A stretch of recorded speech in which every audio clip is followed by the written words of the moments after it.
Paul gives up his rights. 1 Corinthians chapter 9.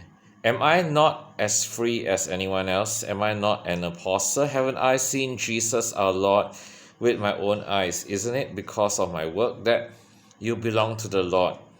Even if others think I am not an apostle, I certainly am to you. You yourself are proof that I am the Lord's apostle. This is my answer to those who question my authority. Don't we have the right to live in your homes and share your meals? Don't we have the right to bring a believing wife with us as the other apostle and the Lord's brothers do, and as Peter does? Or is it only Barnabas and I who have to work to support ourselves? What soldier has to pay his own expenses? What farmer plants a vineyard and doesn't have the right to eat some of its fruit? What shepherd cares for a flock of sheep and isn't allowed to drink some of the milk? Am I expressing merely a human opinion, or does the law say the same thing?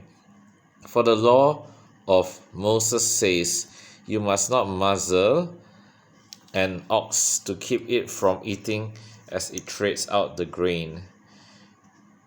Was God thinking only about oxen when he said this? Wasn't he actually speaking to us? Yes, it was written for us so that the one who plows and the one who threshes the grain might both expect a share of the harvest. Since we have planted spiritual seed among you, aren't we entitled to a harvest of physical food and drink? If you support others who preach to you, shouldn't we have an even greater right to be supported? But we have never used this right. We would rather put up with anything than be an obstacle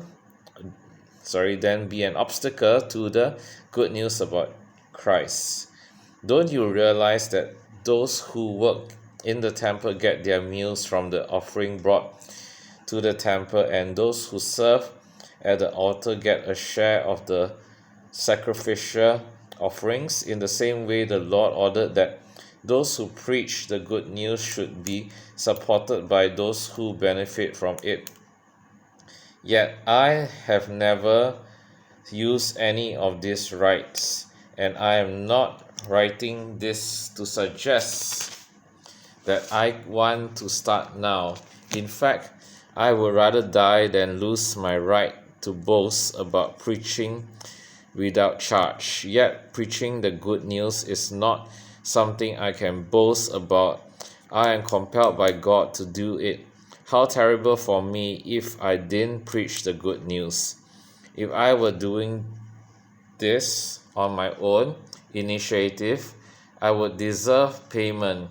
But I have no choice, for God has given me this sacred trust. What then is my pay? Is it the opportunity to preach the good news without charging anyone? That's why I never demand my rights when I preach the good news. Even though I am a free man with no master, I have become a slave to all people to bring many to Christ. When I was with the Jews, I lived like a Jew to bring the Jews to Christ. When I was with those who followed the Jewish law, I too lived under that law.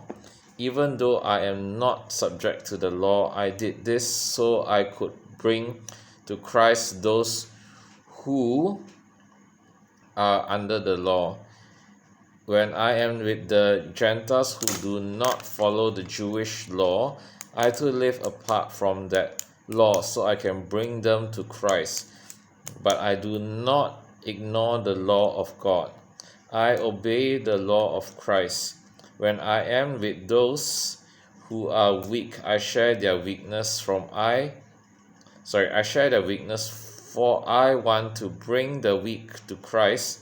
Yes, I try to find common ground with everyone, doing anything I can to save some. I do everything to spread the good news and share it in its blessings. Don't you realize that in a race everyone runs, but only one person gets the prize? So run to win. All athletes are disciplined in their training to then do it to win a prize that will fade. They do it to win a prize that will fade away, but we do it for an eternal prize. So I run with purpose in every step. I am not just shadow boxing. I discipline my body like an athlete, training it to do what I should. Otherwise, I fear that after preaching to others, I myself might be disqualified. This is the word of God.